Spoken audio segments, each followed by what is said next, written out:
A very good morning friends. I am Dr. Virendra Soren.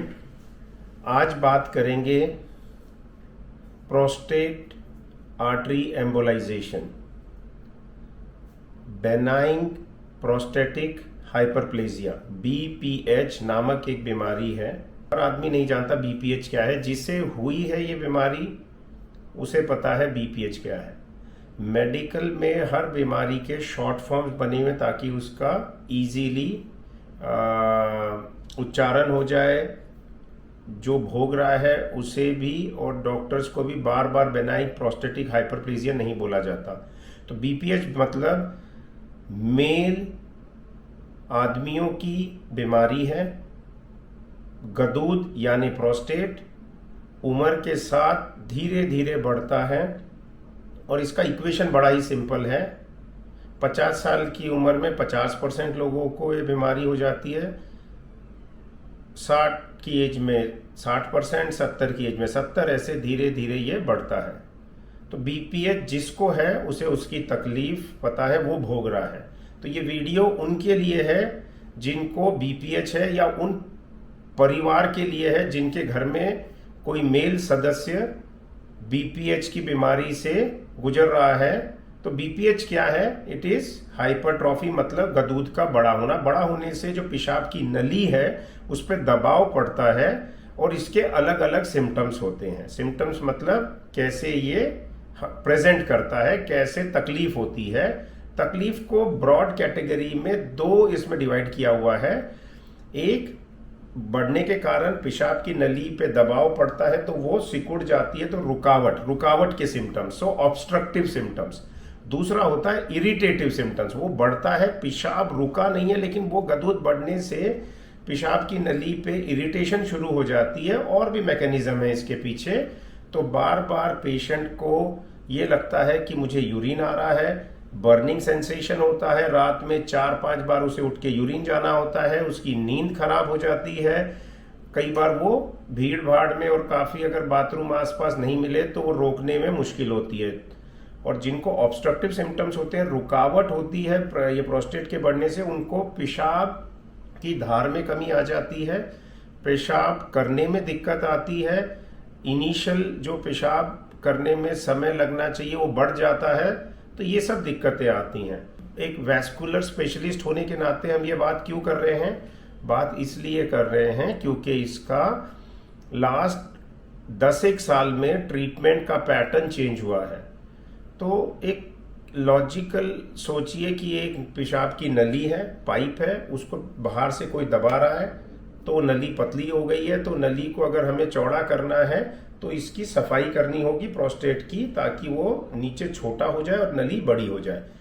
ऐसे किस तरह से किया जाता है? कुछ दवाइयां आती हैं जो प्रोस्टेट को सिकुड़ती हैं, एलोपैथी आती हैं, कुछ लोग होम्योपैथी ट्राई करते हैं. मैं होम्योपैथी का एक्सपर्ट नहीं हूं, लेकिन दवाइयां हैं जो प्रोस्टेट की सिम्टम से मुक्ति दिलाने की कोशिश करती हैं.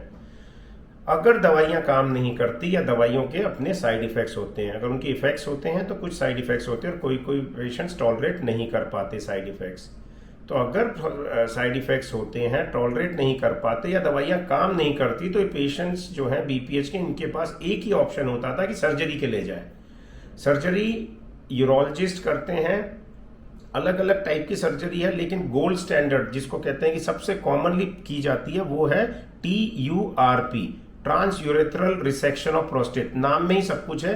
ट्रांस यूरेथ्रल मतलब पेशाब की नली से जाते हैं और रिसेक्ट करते हैं, मतलब सफाई करते हैं प्रोस्टेट की. दिक्कतें क्या हैं? सफाई होने से पेशाब की धार बढ़ जाती है, लेकिन कॉम्प्लिकेशंस या साइड इफेक्ट्स इसके जो हैं वो रेंज करते हैं. ऐसा नहीं है सब में होते हैं, लेकिन it can range up to 30%. किसी किसी को ब्लीडिंग ज़्यादा हो जाती है, लाइफ सेविंग ब्लड्स देने पड़ते हैं, किसी को एम्बोलाइजेशन करना पड़ सकता है, किसी को रेट्रोग्रेड इजैकुलेशन हो जाता है, या फिर स्पिंटर मतलब एक वाल्व होती है वो कटने से किसी किसी के पेशाब अपने आप निकलता रहता है. तो जिसे साइड इफेक्ट होते हैं वो खतरनाक भी हो सकते हैं, नहीं तो ये बड़ा ही अच्छा प्रोसीजर है. कई पेशेंट्स ये प्रोसीजर नहीं कराना चाहते, भाई हम नहीं लेना चाहते साइड इफेक्ट. तो इसके जो छोटे छोटे सब्सटीट्यूट प्रोसीजर्स है वो भी यूरोलॉजी में काफ़ी डेवलपमेंट हो रहा है. 8 से 10 रिसर्च चल रहे हैं. रेजम, क्लिप्स, यूरोलिफ्ट, ऐसे कई हैं जो इतनी बड़ी सर्जरी नहीं करते हुए भी ये छेद को कैसे बड़ा करें पेशाब के, इस पे रिसर्च चल रहा है और कुछ होल्मियम लेजर वगैरह वगैरह अवेलेबल है, एक यूरोलॉजिस्ट अच्छे से समझा सकता है। इन दो रास्ते के बीच में एक सेफ रास्ता खोजा है, करते रिसर्च ने ये प्रूव कर दिया है कि prostate artery embolization is going to stay, अच्छे रिजल्ट्स हैं और हम भी इसको अब करते करते 5 से 6 साल हो गए हैं। प्रोस्टेट आर्टरी एम्बोलाइजेशन में हाथ की छोटी सी नस, रेडियल आर्टरी या पैर की नस जिसे फीमोरल आर्टरी कहते हैं, बेसिकली नस में एक इंजेक्शन लगाते हैं, अंदर चले जाते हैं, जैसे हार्ट की एंजियोग्राफी होती है वायर से, प्रोस्टेट आर्टरी जो प्रोस्टेट या गदूद को सप्लाई करती है उसके अंदर जाके स्पेशल कैलिब्रेटेड पार्टिकल्स बने हुए हैं छोटे छोटे नमक के दाने की तरह, ये वहां डाल देते हैं। प्रोस्टेट का ब्लड सप्लाई धीरे धीरे कम होता है, ये श्रिंक करता है और ये जो यूरिन की पाइपें बड़ी होती है, पेशेंट्स को रिलीफ आ जाता है। तो कहने का मतलब ये है कि दवा काम नहीं करे या दवा के साइड इफेक्ट हों तो डायरेक्ट सर्जरी के लिए जंप न करते हुए ये एक बड़ा ही अच्छा प्रोसीजर है और इसके रिजल्ट्स भी अब लॉन्ग लास्टिंग रहने लगे हैं। 2 साल 5 साल इससे भी ज़्यादा स्टडी हो चुकी है और ये बार बार अगर ज़रूरत पड़ने पे किया जा सकता है। बहुत सारे पेशेंट्स वैसे ही हमारे पास जो आते हैं बुजुर्ग होते हैं और हो सकता है इनको बार बार करने की ज़रूरत नहीं पड़े। मेन पॉइंट्स जो यहाँ पे स्ट्रेस करने लायक है, अवेयरनेस, पेशेंट्स को ये पता होना चाहिए कि एक ऐसा प्रोसीजर, एक सेफ प्रोसीजर अवेलेबल है जो किया जा सकता है एंजियोग्राफी के माध्यम से, सेम डे डिस्चार्ज हो सकता है, कोई चीरा नहीं, कोई ब्लड लॉस नहीं, कोई एनेस्थीसिया की जरूरत नहीं और इसके रिजल्ट्स भी अच्छे हैं।